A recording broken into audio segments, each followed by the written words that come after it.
Alors, Amanda, on dit souvent que la clé en amour, c'est de savoir communiquer dans le couple, qu'il faut oser se dire les choses. Ok, sauf qu'après 2 mois et demi de confinement, à se déchirer chaque soir devant l'écran d'accueil de Netflix pour savoir ce qu'on va regarder, les choses qui sont dites ne sont pas forcément très constructives. Ça ne va pas d'être vulgaire. Eh, casse pas les couilles, toi. La psychologue Eva Rock propose une nouvelle méthode. Cessez de communiquer et regardez la télé ensemble, main dans la main. C'est possible si vous renoncez à votre libre arbitre et que vous écoutez ses conseils. Qu'est-ce qu'on regarde ce soir, Eva?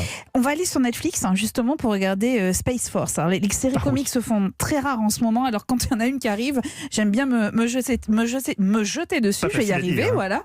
Surtout quand elle est estampillée Steve Carell. Alors petit rappel, Steve Carell, c'est lui, 40 ans, toujours puceau. Nos voisins les hommes, pardon. Et la géniale série The Office.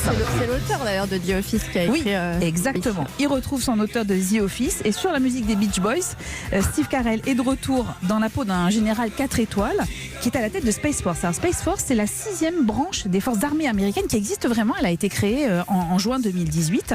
Et ce général est flanqué d'un conseiller scientifique qui est incarné avec brio par John Malkovich.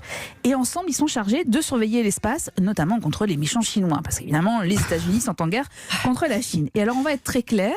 Le général en question, il est général, il a des connaissances, voilà, il a fait des études. Il est un peu teubé aussi. Il est con. Non, pardon, mais il est vraiment très très con. Il est délicieusement con. Il est délicieusement con. Aussi con que le président des États-Unis, auquel il rend directement des comptes. Un président qui adore. La réalité rejoint la fiction. Exactement, parce que c'est un président qui adore tweeter et qui ne comprend rien aux enjeux scientifiques. Toute ressemblance avec Donald Trump ne serait pas fortuite, évidemment. En fait, Space Force, c'est vraiment une satire du président, du pouvoir politique américain et de la bureaucratie américaine. C'est une série très irrévérencieuse. Oh là, je vais y arriver. Oui. Aujourd'hui, c'est difficile. Série très irrévérencieuse. La liaison, elle est où alors? Très irrévérencieuse. Ouais, vous voyez, une série très irrévérencieuse. Voilà. Wow.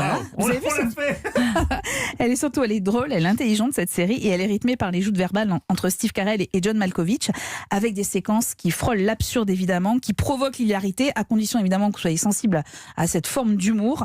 Il y a notamment le sauvetage d'un satellite par un astro-singe. Bah oui, ils ont envoyé un singe en orbite pour pouvoir faire des séquences rigolotes pour YouTube.